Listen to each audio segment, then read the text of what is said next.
Here we are, episode 1, Don't Risk It TV. We finally made it. Yeah. My name's Michael. And I'm Naomi.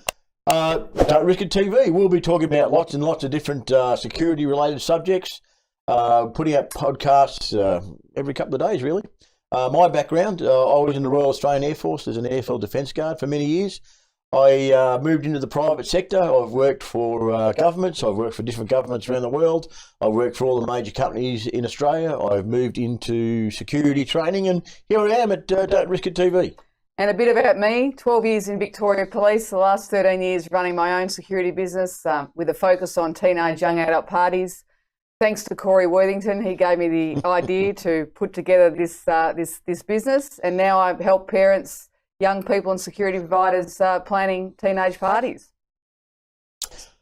So our first topic, we're going to talk about security staff, staff at different events. And reliability. So Mick, how important is it to have reliable staff?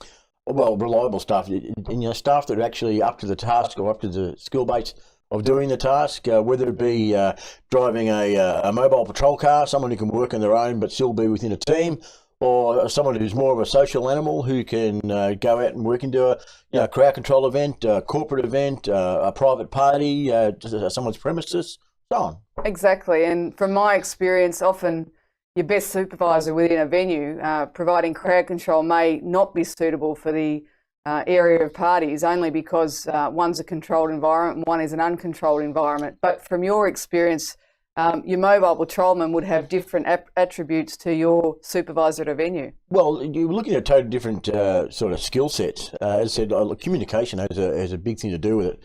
The mobile patrol driver, yes, he's working alone, but he's interacting with other team members, but he is physically by himself, whereas your crowd controller or your corporate event staff, they've got to interact with the client, they've got to interact with the client's clients, they've got to interact with themselves. So having the right person that fits that mould. Yep, and for me, obviously, for my staff, it's definitely about having alert staff members, being able to think on their feet, which leads me on to the next topic of I'm a big believer in having female and male supervisors on generally each event. What's your opinion on that? I believe every security team should have younger staff, older staff, new staff, experienced staff, male staff, female staff, people who can speak multiple language, people from other cultures, because our society now reflects that. Yep, and sometimes I can become concerned if I have often when the police have assisted us with various events and you have two females on the van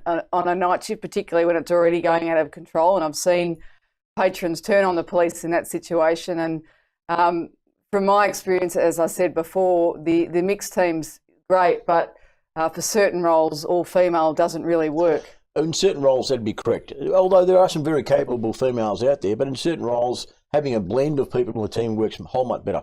Yeah, you look at the people you're dealing with at an event, you have males and females. Absolutely. So it's good to have people that represent what is going on. Yep, and how important is it for staff to be punctual and arrive early at events, particularly, say, venue work, for example? Well, especially with venue work. I mean, you want to get there, say, 15 minutes early.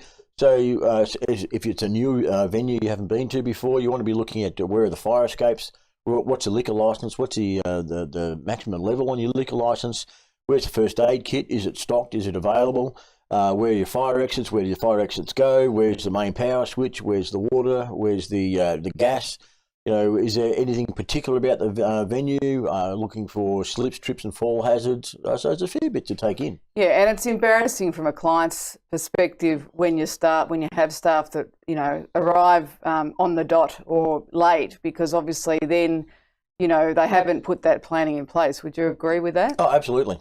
Yeah, you've got to have a brief before you start. Mm-hmm. Even if your staff members have worked there, they work there every weekend or every night. Having that brief before you start, say, okay, tonight's event is, and it might be multiple parties within the venue, restricted areas, so we need to separate which way the crowd's going.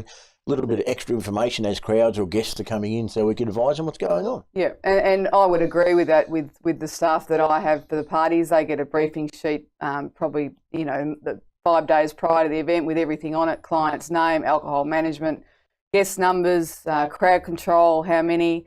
And for me, I know with staff, I like them to arrive 15 minutes prior. Again, generally they're usually working at a hall or a house. It's dark. They need to walk around, be familiar with that area and their working conditions, and see the hidey holes where possibly gate crashers can hang out. From your experience, also having the right equipment within a venue is important. What would you say are some examples? One of the biggest things is working, whether it be a private party or a corporate function or just a local pub. Having a tally counter or a door counter. So how many people have come into the venue or the party? How many people have left? So we actually know how many people are within the venue. Yep. We could have our crowd control tags or crowd control numbers. Yep. So staff can be identified. Now, a lot of people, they're not so crazed about wearing the number. They think that, people only say bad things about me. Sure. But it actually works the other way around as well. They can say, look, number one, great person, did a fantastic job. Or, number one was a bit average, needs to talk a bit more. Yeah, absolutely. So it's just a form of identification. Absolutely. So it's no big deal. Plus, it's a legal requirement. Yep. And I've got some bits and pieces of equipment here. Obviously, with some of our parties, they can be a little bit full on. So we've got little torches. They look a bit daggy. They don't wear them on their head. Oh, no, some nights I'll put it on my head, you're looking at the list, you're trying to write something, exactly, put it on your head. Exactly, and you don't have to hold them. Patrolman. Absolutely. Yeah. So we've got the torch.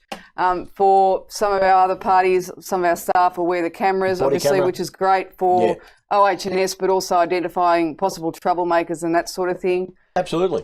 We've got a fixed camera that we use that can be used if we could. Yep. So that can just stay there and just do frames every 6 seconds. And radios are very important as a form of communication. Form of communication is radios. Obviously, mobile phones, texting if you need to. It's a larger area.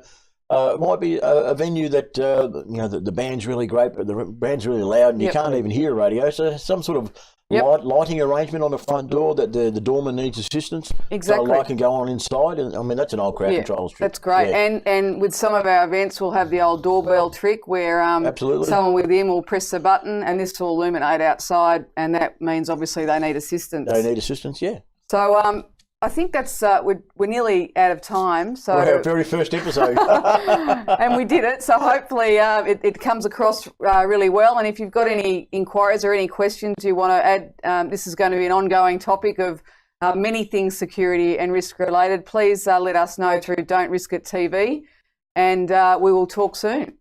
Thanks very much, and don't forget to subscribe. Thanks again. Bye bye. Bye bye.